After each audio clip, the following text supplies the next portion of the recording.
Hi, my name is Hannah. Welcome back to my channel, Savage Reads. I have some books that I've read recently that I want to talk about, and I have a crafting update. Since it has been a minute since I have actually filmed a video, I have gotten way too far ahead on this craft, so I finished the periodic table that I mentioned I was going to start in my last video. So let me show you what I've got. I made a periodic table, but I wanted it to be kind of fun. So I've got the Can I Lick It periodic table and different elements, which ones would be safe and which ones you really wouldn't want to put anywhere near your mouth. And so I hope my dad likes this. I think it turned out really cute. So I'm just gonna finish off kind of the edges so it doesn't fray, and it is done. So that is the stitchery. Now I've got to find a whole other project, but let's go ahead and talk about the books that I have read the last week. Now, Scott at Gunpowder Fiction and Plot recommended the book Shy Creatures by Claire Chambers. And I picked up this book because Scott always has really good recommendations, and there were some really good things in this book. This book is following Helen in the 1960s as she works at a psychiatric hospital.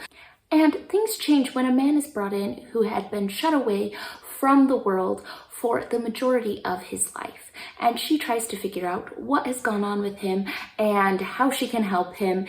And overall, I really liked that aspect of the story. I think the man who was shut away, his story was really engaging, really interesting, kind of getting that mystery behind it of why he would consent to staying indoors for all those years, why he hadn't talked about it, and how he can move forward, I thought was really well done. And it was a very interesting look into and it was such an interesting look into mental health care in the 1960s, a time of change. Maybe we're not gonna do just the electric shock therapy. Maybe we'll try some other more humane approaches to psychiatry. And I thought that that was just really fascinating. The thing that didn't make me like this book, which I should have given up after the first few pages, is that our main character, Helen, who works at this psychiatric hospital, is having a long-time love affair with one of the psychiatrists there. And I really struggle with connecting with characters that are in those situations. I just really don't enjoy reading about infidelity, and I kept going on this book because I thought, well, maybe it's just for a minute. I think this book did have some of the right lessons on how maybe that wasn't the best life decision that she'd made, but I still just didn't enjoy that being a dragged out thing throughout the entire book. I was hoping it was gonna kind of resolve that aspect so we could get into the man that had been locked away in the house, but we ended up with this love affair throughout the entire book, which is my personal ick. If that kind of thing doesn't bother you in a book, you are still gonna be okay connecting with this character even though she's making some pretty bad decisions. I think this book was really well done, and it had some very interesting things, but just for me personally, I maybe should have quit because it annoyed me more. I'm glad I made it through because I did think some of the other aspects were really well done and really good in this book, but I'm still a little annoyed about all the infidelity in it. Now, for the next two books, they are books that I read out loud to my daughters. While we were waiting for the next book in our series to come off of its hold, I decided we should read out loud The Importance of Being Earnest by Oscar Wilde. And I had such a good time. This is humorous, ridiculous. The girls seemed to enjoy it. They thought the whole Bunbury thing was hilarious. And my 9-year-old kept telling me, wow, why were they all so ridiculous? So I enjoyed this one. I'm really excited to watch the movie with my girls, the one with Colin Firth and Reese Witherspoon. I remember loving that as a kid, so I'm excited to go pull that up again. We'll see how that goes. But overall, I just had a delightful time picking this back up. It is a quick read, it is a play, and so reading it out loud was a little funny. I had my daughter sit next to me and she read one of the parts, I read one of the parts, and it was fun. I had a good time. So overall, I really enjoyed this. Then we did end up reading the next book in the Keys to the Kingdom series. We read Drowned Wednesday by Garth Nix.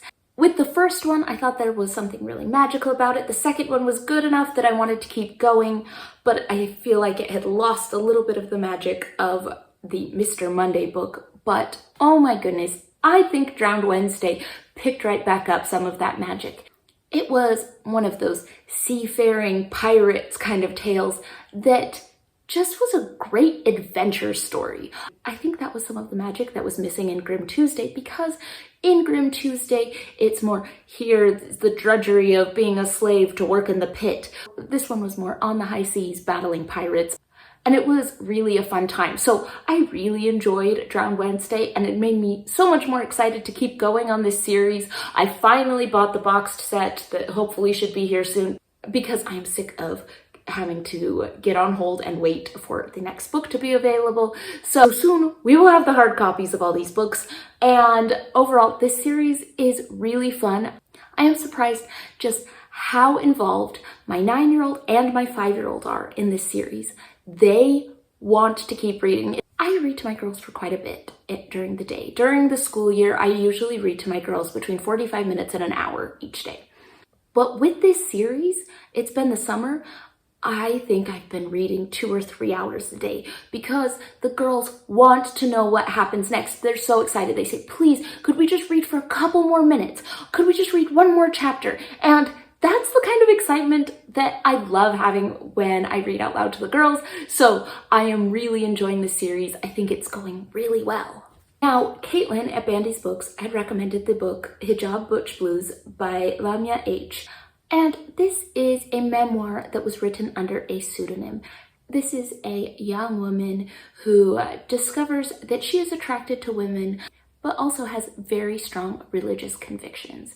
And she draws strength through the stories of the Quran in her life, and she uses these to really grapple with what her faith means to her. It follows her life growing up in her family, her eventual move to the United States, and how she has been able to reconcile some of these really difficult things in her life. I thought that the stories that she pulled up from the Quran and how she interpreted them were so beautiful.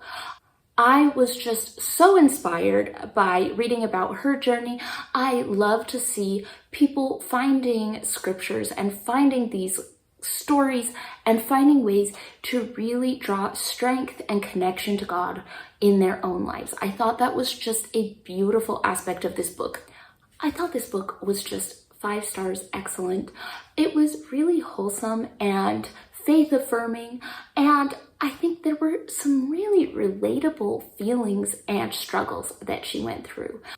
I think anyone who has really struggled with their own religious convictions can find a lot to relate to in this, really trying to understand how their lives fit in with their faith, how they can reconcile things that have often been used to maybe oppress women or to be hurtful, how they can find faith and strength through those stories, through those scriptures. And I just thought that it was really a wonderful book. I really enjoyed it, highly recommend. I thought it was really interesting, her discussion of not feeling like she really fit into the different spaces. Did she fit into the different queer spaces? Did she fit into the religious spaces? Her trying to come to terms with feeling like an other in different spaces that should have been for her. And that is what I have read the last week. If you have any thoughts on these books, let me know in the comments down below, and I will be back soon with another book wrap up.